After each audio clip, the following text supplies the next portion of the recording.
Hello everyone, Clack of the Geek here, and welcome to the James Bond mini marathon series that I'm going to be doing. So, what this little series is because I've been getting into James Bond recently, I want to try and introduce it onto the channel, and I thought this would be a fun way of doing it. So what we're going to do is, over the next few weeks, we're going to be reviewing a film from each of the Bonds. So, today we're going to be reviewing a Connery film, we'll review a Lazenby film, well, his only film, a Roger Moore film, etc, etc. So, as I say, we're starting with the late great Sean Connery with Goldfinger from 1964. This was his third Bond film, and it's got to be the most iconic of them all. I mean, it's frequently tops lists and polls of the best Bond films. It's been parodied, and it's iconic. The Simpsons did an entire episode parodying it, and it's what most of the Bond films are compared to. It's like, is it Goldfinger standard? Is it gold standard? Well, let's find out. But first, here's me playing golf because they play it in the film. Got your attention? Good. So let's start off with Connery himself as James Bond. Now, obviously Connery is the most iconic Bond. He's probably the one that everybody says, well, most people do say is the best. And, you know, I can't argue that he is brilliant, especially in this film. He is brilliant. I think what Connery has really well is he has that cool factor. He's very suave, gentlemanly, and just cool. That's the best way you can describe him. He's just got that. He's got it down to a T. But he can also do the humour really well. He's got some cool quips in there. He does the action, the tough guy stuff really well. And he can show genuine fear, you know, especially in the scene when he has the laser to his crotch. Which apparently on set they had a blowtorch underneath, so Connery would have been actually scared on set. So, yeah. Now let's talk about Honor Blackman's character, who I'm not going to say the name of, because unlike in the 60s, I don't know what I can get away with on YouTube, because it's one of those innuendo names, and they don't even hide it, so I'm not going to say the name. But anyway, Honor Blackman's character, she's great. She's gorgeous, tough, witty, and what most of the Bond girls would end up following in the same pattern. Like, she's just brilliant, isn't she? But she doesn't appear till about halfway through the film, and prior to that, there's other Bond girls. You have Jill and Tilly Masterson. Jill Masterson is the woman who's painted gold, and Tilly is a sister to get revenge, and they're both really good characters. And it kind of reminds me of Alfred Hitchcock's Psycho a little bit. You have, you have one of the characters is sort of like the face of the film. You know, with Psycho it's the shower scene, and in Goldfinger it's Jill Masterson lying on the bed, dead, painted gold.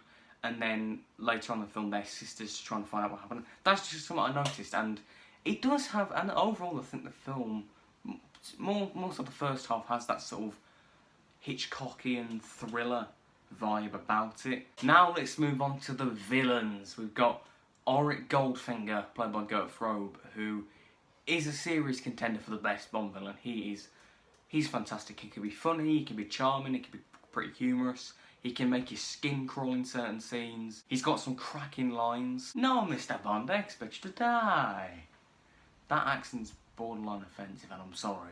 He gets in on some of the action near towards the end of the film, like he's gunning down some of the soldiers, and he gets an iconic death, doesn't he, with getting sucked out of the plane. And his plan is absolutely genius. So basically, he's a smuggler of gold. He's a businessman. He's successful, but you think at the start his plan is like, oh, he's going to try and raid Fort Knox, this bank.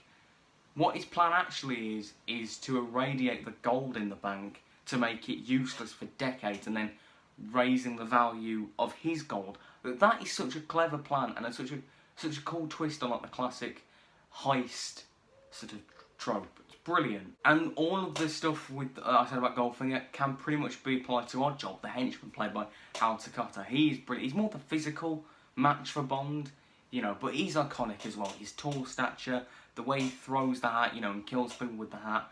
His death is iconic, getting electrocuted.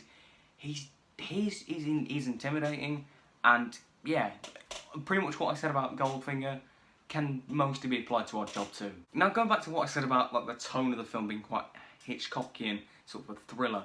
Yeah, you do have a lot of that spy thriller mystery stuff. There's some really intriguing things in it, but it's also got that fun quality. This film was directed by Guy Hamilton, who would direct a few of the later films like Diamonds Are Forever, Live and Let Die, Man with the Golden Gun, which were more light-hearted, those films were, and that fun quality, that bombasticness can also be felt, particularly in the second half, with like the big final showdown at Fort Knox with the US Army coming in and all the explosions and, you know, that kind of bombastic nature. I think it's a really nice marriage of the two. And I think the way Guy Hamilton approached it, I think it would go on to define a lot of how the Bond films would be in the future, you know, having elements of fun, you know, having elements of levity to lighten the mood, but also never losing that dark edge. And speaking of Guy Hamilton's direction, the way he does it and, you know, how it lends to the action scenes is fantastic. As I said, the battle at Fort Knox at the end is great stuff, but the Aston Martin chases, I mean, you know, the iconic DB5 Aston Martin, I mean, but the chase scenes, whether it's the one in the woods at night, and it's superb stuff, absolutely superb stuff. Another thing as well, the title song, Goldfinger by Shirley Bassey, it's an iconic song. I don't think I need to explain that really. It's just a brilliant song, it's iconic, everybody knows it. Bassey's vocals are brilliant, and it's, yeah, brilliant stuff. If I had to find flaws of this film, okay, you know, it's from the 60s, it's a product of its time, but there's a few moments in this film, when it comes to the female characters, that have really not aged well at all. I think there's one that, I don't want to really go into this too much, but I think there's one scene that you know what I'm on about if you've seen the film, and it's really not, it really doesn't sit well. I also think the film could be a bit slow in parts. I just think, you know, it's one of those things, you know, I know it has to be slow to sort of build the mystery, but it's not a film that I could sort of watch any day of the week, you know. I would have to be in the mood for it. It's still a fun romp when you get there, but I think it's more the first half. I think I couldn't just put it on any time, but though that's really it. I think this film, yeah, it is gold standard pretty much. 9 out of 10. So that was my review of Goldfinger. Hope you enjoyed it. What do you think of this film? What do you think of Sean Connery's Bond? All that. Let me know in the comments below. And join me next time as we review On Her Majesty's Secret Service, because that's the only Lazenby film I could talk about, because it's the only one, isn't it? I'll see you then.